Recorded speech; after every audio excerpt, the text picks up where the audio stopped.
চেনা সেট, চেনা মানুষজন, দীর্ঘদিনের রোজ নামচা যেন, তাতেই এবার দাঁড়ি। প্রিয় দত্তবাড়িকে বিদায় জানানোর পর্বে আবেগে ভাসলেন অভিনেতা অভিনেত্রীরা। শেষ হতে চলেছে নিমফুলের মধু ধারাবাহিকের সম্প্রচার। শেষ কদিনের শুটিংয়ে আবেগঘন অভিনেতা পরিচালক থেকে কলাকুশলী সকলেই।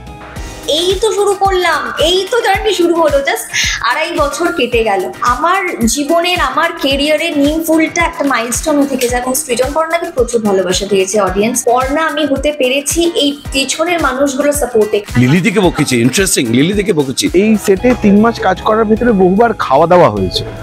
ধারাবাহিকের মুখ্য চরিত্রে অভিনয় করে মন জয় করেছিলেন অভিনেত্রী পল্লবী শর্মা।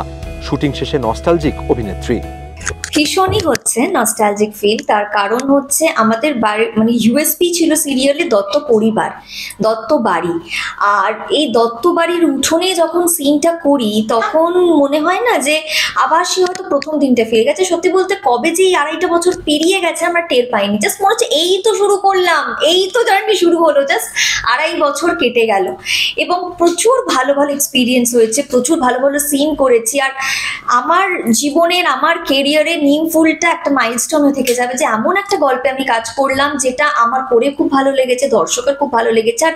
আর 5টা সিরিয়ালের থেকে একদম আলাদা একটা গল্পে কাজ করলাম নিমফুলের মতো। ভেরিকোজ ভেনের জটিলতা, আজই আপনার অ্যাপয়েন্টমেন্ট বুক করুন ভারতের 1 নম্বর ভেরিকোজ ভেন হাসপাতালে। ধারাবাহিকের আরেক কেন্দ্রীয় চরিত্র সৃজনের ভূমিকা অভিনয় করেছিলেন রুবেল।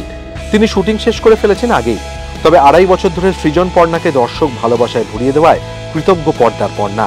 অডিয়েন্সের জন্যই তো আমরা যেটাই করি সেটা অডিয়েন্সের জন্য। অডিয়েন্স ভালোবাসা দিয়েছে প্রথম দিন থেকে, তার জন্যই আজকে নিমফুলের মধ্যে এই 2.5 বছরের পথ অতিক্রম করতে পেরেছে। এবং সৃজন পর্ণাকে প্রচুর ভালোবাসা দিয়েছে অডিয়েন্স, প্রচুর ভালোবাসা পেয়েছি। তো ওনারা আছেন বলে আমরা আছি। এবং এরপরে আমি নিশ্চয়ই আবার যখন অন্য কোনো চরিত্র নিয়ে ফিরবো, আমার অডিয়েন্সের কাছে এটা রিকোয়েস্ট, প্লিজ যেভাবে সবসময় পল্লবীর পাশে থেকেছেন সেইভাবেই থাকবেন। শুটিং শেষের ভাবনায় আবেগপ্রবণ পরিচালকও। আসলে নিমফুল আমার ক্যারিয়ারের একটা এত চমৎকার একটা প্রজেক্ট যে আমি খুব এনজয় করেছি। আমি আমার এন্টায়ার টিম নিয়ে, সমস্ত আর্টিস্টরা, টেকনিশিয়ানদের নিয়ে তো এরকম একটা জার্নি আমি খুব মিস করব।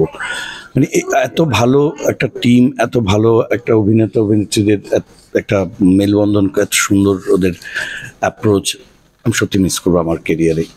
কিন্তু এটাও ঠিক, দর্শক বন্ধুরা আপনাদেরকেও ভীষণ মিস করব।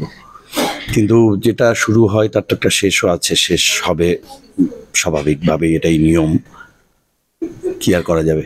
তবে যে কদিন আছে দেখতে থাকুন। শেষ বেলায় কোন স্মৃতি নিয়ে বাড়ি ফিরতে চান পল্লবী?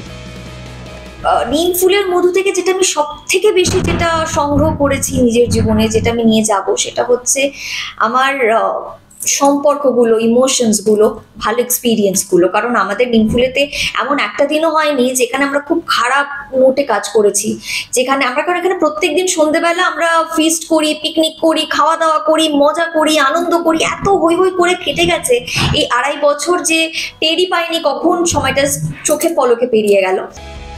পর্ণাকে কতটা মনে করবেন পল্লবী? পর্ণা চরিত্রটা আমার কাছে খুব স্পেশাল, নিমফুল ইটসেলফ আমার কাছে খুব স্পেশাল। আর হ্যাঁ, মানুষগুলো তো ডেফিনেটলি, কারণ পর্ণা আমি হতে পেরেছি এই পেছনের মানুষগুলো সাপোর্টে। কারণ যে আমার চুল বাঁধেন, যে আমার মেকআপ করেন, তারা না থাকলে, বা যাদের সঙ্গে সারাদিন খুনসুটি করছি, ঝগড়া করছি, মজা করছি, আনন্দ করছি, সেই মানুষগুলোকে সত্যি খুব মিস করবো। সেটে কাকে সবচেয়ে বেশি বকা দিতেন পরিচালক? কেউ বাদ যায়নি, আই থিঙ্ক কেউ বাদ যায়নি। বা বাচ্চুদা থেকে শুরু করে লিলি দিকে বকেছি, ইন্টারেস্টিং, লিলি দিকে বকেছি। ফার্স্ট ডে আমার ইনস্ট্রাকশন ছাড়া পড়ে যাওয়ার একটা শট ছিল, উনি হঠাৎ করে ধাপ করে ওই গঙ্গার ঘাটে পড়ে গেছিল এবং ওনাকে তোলার পর আমি বকেছিলাম, আমি না বললে তুমি কিচ্ছু করবে না আজ থেকে, ক্লিয়ার? আচ্ছা ঠিক আছে। মানে ওই মহিলাকেও আমি বকেছি, মিষ্টি বকা। অবভিয়াসলি ওনার সঙ্গে কাজ করাটা একটা বিরাট অভিজ্ঞতা আমাদের। নিমফুলের শুটিংয়ে আর এই ফ্লোরে ফেরা হবে না, তাই অনেকেই আবেগপ্রবণ হলেও অনিন্দ অবশ্য বাস্তববাদী। এতদিন ধরে কাজ করছি, আমার সিরিয়াল শুরু হলেও ইমোশনাল লাগে না, সিরিয়াল শেষ হলেও ইমোশনাল লাগে না। কাজের মতোই দেখি, একটা চাকরি ছেড়ে অন্য চাকরি জয়েন করি। এই সেটে 3 মাস কাজ করার ভিতরে বহুবার খাওয়া দাওয়া হয়েছে। এইটা আমার খুব ভালো লেগেছে। মাটন রাইস সবাই মিলে একসাথে খাওয়া দাওয়া হয়েছে পুরো ইউনিট শুদ্ধ নিয়ে, এটা আমার খুব ভালো লেগেছে। আমরা দর্শকের স্মৃতিতে কোথাও থেকে যাব, মানে অয়ন হয়তো কখনো আর আমার মধ্যে আমাকে রিকালেক্ট করতে হবে না, কিন্তু দর্শকের রিকালেকশন, দর্শকের স্মৃতিতেই তো আমাদের চরিত্রগুলো থেকে যায়, সেভাবেই হয়তো থেকে যাবে এই সিরিয়ালের প্রত্যেকটা চরিত্র মানুষের কাছে। সকালবেলা ওই ঘুম থেকে উঠে ফ্লোরে আসা, সেটা বোধহয় কয়েকদিনের জন্য আবার গ্যাপ পড়বে। কিছু সম্পর্ক, নতুন সম্পর্ক, হ্যাঁ, সেই সম্পর্কগুলো নিয়ে যাব। কিছু শেখা, যে শেখাগুলো আনএক্সপেক্টেড ছিল আমার জন্য, আমি ভাবিনি। আমি হয়তো অ্যাক্টিং এর টিপস সেগুলো আমি হয়তো পেয়েছি, পাবো এবং ভবিষ্যতে, কিন্তু কিছু জিনিস তার বাইরেও আছে, সেই জিনিসগুলো পেয়েছি এখান থেকে। আর হ্যাঁ, এই চরিত্রটা অবশ্যই। নিমফুলের মধু শেষ হতেই 10 তারিখ থেকে মোহনা মাইতির সঙ্গে জুটি বেঁধে তুই আমার হিরো ধারাবাহিকে ফিরছেন রুবেল।